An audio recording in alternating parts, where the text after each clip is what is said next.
नमस्कार मंडळी, स्वातीस किचनमध्ये तुमचे खूप खूप स्वागत आहे। आज आपण कराळ्याची चटणी हे बनवणार आहे।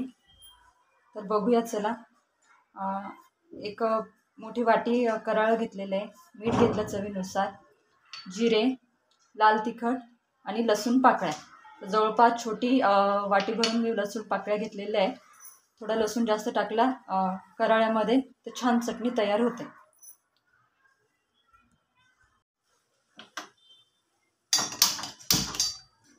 कढई तापवायला ठेवलेली आपण। कढई व्यवस्थित तापवू द्यायची।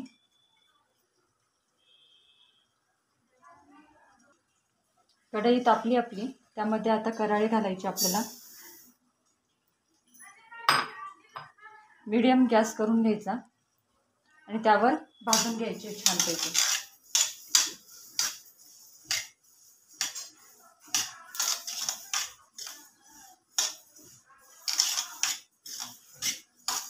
जास्त भाजून नाही घ्यायचे आपल्याला कराळे, थोडे तडतडले नॉर्मल की काढून घ्यायचे।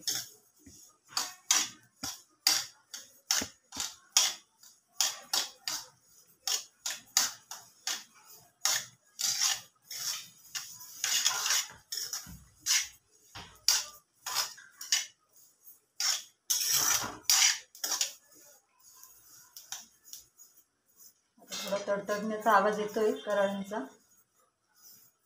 बऱ्यापैकी। भाजी काढले आहे।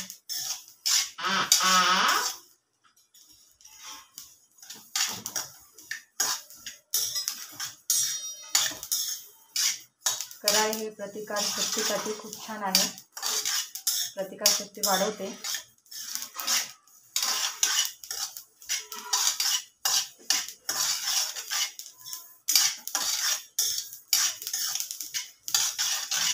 जास्त नाही भाजायचे।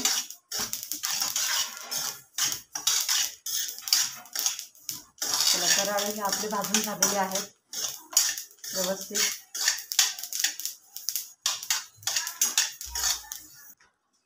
कराळे आता आपल्याला ताटात काढून घ्यायचे। छान ताटामध्ये व्यवस्थित पसरवून घ्यायचे। ते थंड झाले की मिक्सरमध्ये सर्व साहित्य टाकून वाटून घ्यायचे। 2-3 मिनिटांपर्यंत थंड होऊ द्यायचे। आता थंड होत आहेत, त्याची वाफ पूर्ण काढून घ्यायची आपल्याला। कराळे आपले आता पूर्णपणे थंड झालेले आहेत, ते मिक्सरच्या भांड्यामध्ये टाकून घ्यायचे आपल्याला।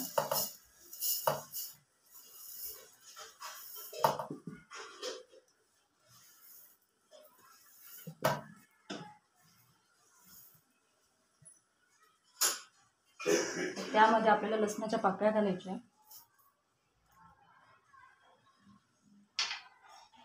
जिरे,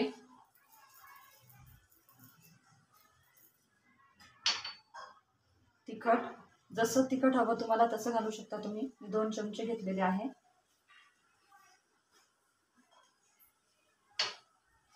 आणि चवीपुरतं मीठ।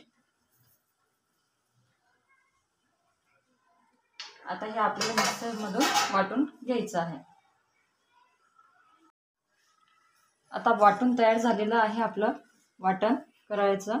जास्त बारीक नाही करायचं आणि जास्त जाड पण नाही ठेवायचं, आपल्याला मीडियम ठेवायचं आहे। ही अशी आपली चटणी छानपैकी तयार झालेली आहे। आता ही आपल्याला हवाबंद डब्यात ठेवायची आहे, म्हणजे जास्त दिवस टिकेल। पण जेव्हा आपण कराळे वगैरे भाजून घेतो त्यावेळेस कढई ही ओलली नाही पाहिजे आणि मिक्सरचं भांडं पण ओलं नाही पाहिजे, कारण की जास्त दिवस टिकवायचं असेल तर पूर्ण कोरडे झाल्यावरच त्याच्यामध्ये आपल्याला कराळे छान भाजून घ्यायचे कढईमध्ये, आणि भांड्यातही कराळं कोरडं झाल्यावरच टाकायचे, पूर्ण कोरडं करून। आता ही आपली चटणी तयार झालेली आहे।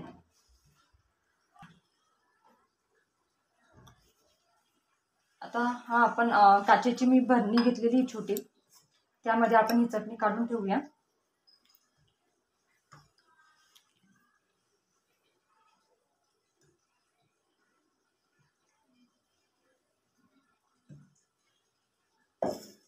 ही चटणी छान तयार झाली आणि चवीला पण खूप छान लागते। ही आपण चपातीसोबत पण फक्त खाऊ शकतो. त्याच्यावर काही जण तेल पण घेतात या चटणीवर आणि काही जण तशी खातात ती. बघा किती छान दिसते. आता ही आपल्याला हे झाकण आपण लावून घेऊया. हे असंच तुम्ही भरपूर दिवस ठेवून खाऊ शकता. आता मेन म्हणजे ही चटणी खाल्ल्याचा फायदा म्हणजे प्रतिकारक शक्ती खूप वाढवते आणि मेन म्हणजे त्वचासाठी पण खूप महत्त्वाची आहे आणि तुम्ही लहान मुलांनाही देऊ शकता. आपणही पोळीसोबत छान खाऊ शकतो आणि कोणी पाहुणे वगैरे असले तर आपण थाळी तयार केली तर त्यासोबत आपण थोडीफार चटणी वगैरे असं देऊ शकतो त्यांना चवीला. तर ही अशी आज मी तुम्हाला करायची चटणी याची रेसिपी दाखवलेली आहे. तुम्हाला आवडल्यास शेअर, लाईक, सबस्क्राईब करा आणि पुन्हा भेटूया आपण नेक्स्ट व्हिडिओमध्ये. चला, धन्यवाद.